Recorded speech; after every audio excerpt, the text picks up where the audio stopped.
My name is Tel Ganesan. I'm the president and CEO of Kaiba Inc., located in Farmington Hills, Metro Detroit, Michigan.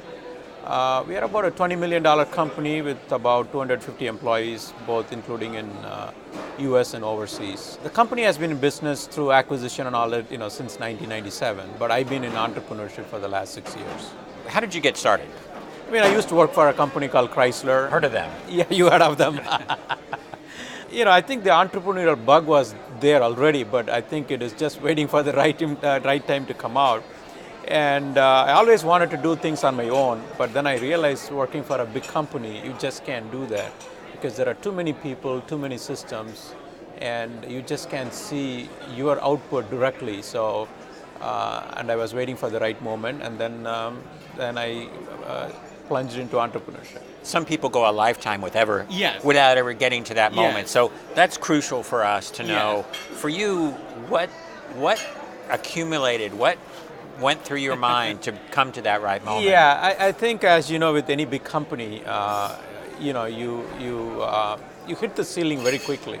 I think 3-4 years into my job there, I thought I already hit the ceiling, nowhere to go. And then, I was asking for more responsibilities, and in big companies, more responsibility meaning more promotion. So only promotion equals responsibility. But then again, I realized it is not what you know, it is who you know that matters.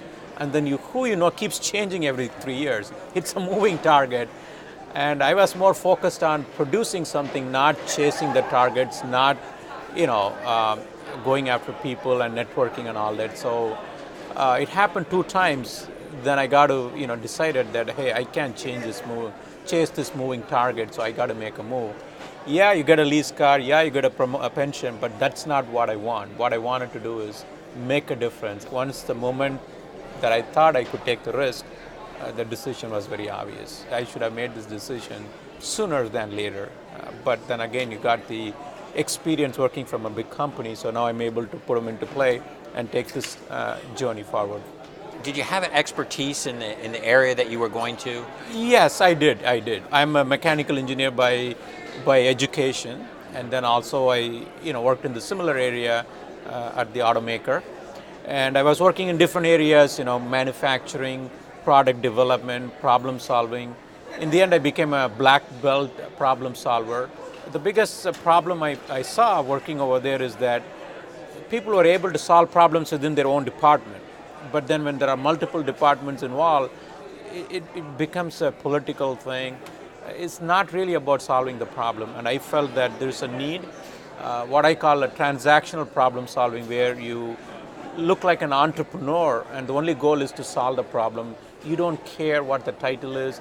You don't care which department it belongs to, so on and so forth. And I was able to recognize some of the problems that they have. So I thought, sitting in here, I can't provide a solution, but going outside, I can take on those kind of challenges. Of course, you got to take the risk along with that, but the reward is also higher.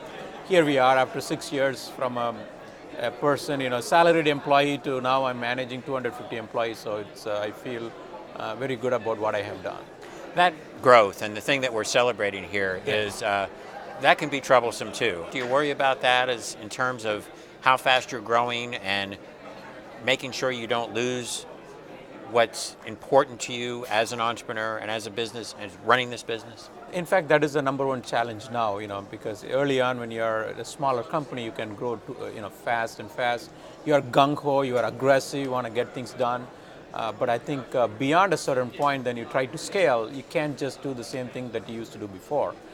Without losing that entrepreneurial drive and spirit, how do you scale the business is where I'm focusing on right now. So I'm trying to surround myself with a proper management team, the executive team, so that they also have the vision and passion, but at the same time, more to say, like, how do you get a method to the madness, so to speak. So that's where we are. Whenever you bring entrepreneurs in a gathering, some of the things that get talked about, of course, funding. I mean, early stage entrepreneurs are always wanting to hear those stories. So what's been your experience in? Yeah, obviously early on it was very tough. I mean, all I was doing, I was tapping into the 401k I got from the previous company, credit cards, all kinds of funds. Wherever there is funds, I used to tap into. And then obviously early on getting funding from the bank because you're not bankable, right? So you got to show growth before they would give you the loan, but you need money to get the growth. So it's kind of a chicken and egg problem.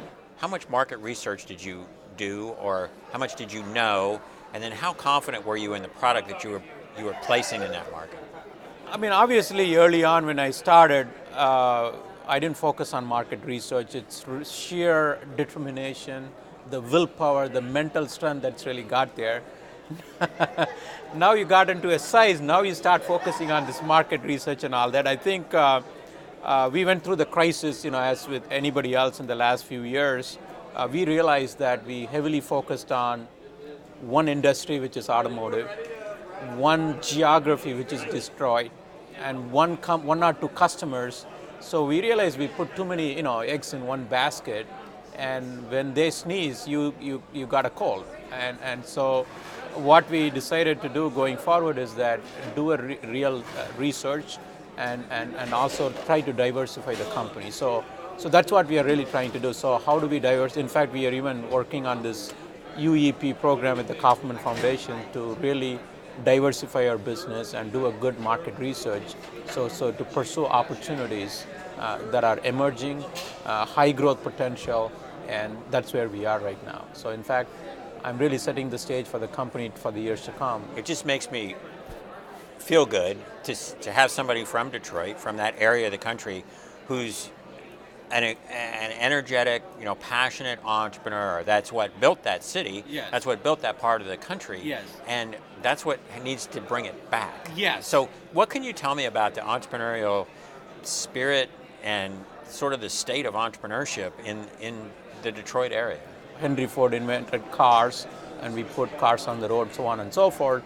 And then you saw the whole city was humming and bustling with a lot of economic activity. But I think over the years we became complacent. We took things for granted. So so my message is that we got to go back to who we were, and try to get back to the roots and be innovative, be aggressive, and get that entrepreneurial spirit that we used to have. All we need to do is rekindle what we already had. It's not that you're going to go and reinvent. We invented it. And I think that is really what is needed for the city of Detroit. I've been part of this great city for the last 23 years, and that's where I came from, originally from India, and I have not moved there out of that place since then.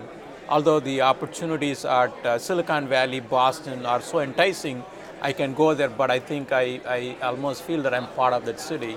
So that's where I want to be there, and I'm creating opportunities not only for myself, for the employees that are part of the company, and also help build the city. So I think it is a responsibility for all entrepreneurs not only to take care of themselves, but give back not only to the community, but to a city at large. So I think if all entrepreneurs can come together, I think the city can be a better place. We need more entrepreneurs in America. We need more of you, to come from all over the world. Yes. That's what America is all about. Yes. I mean, that's what built it. That's what keeps it vibrant and alive. How do we keep that spark going? How do we keep people coming here to be a part of the American dream and to make it happen as entrepreneurs? I mean, if you look at all the iconic companies like Google, Yahoo, eBay, all those companies were created by immigrant entrepreneurs, and they really create a lot of jobs. And I think there are several fronts. One is the perception issue got to be changed. Many people think that immigrants are taking away the jobs, but then you hear so many stories where immigrants are creating a lot of opportunities for people who are local here. And I think if the government can provide some opportunities in terms of visas and all that to enable the right talent to come here, it's not that taking away the jobs, it is really to enhance and create more jobs. I think if we could do some policy changes in those regard, I think it will go a long way. Nice job. Thank you. Thank you.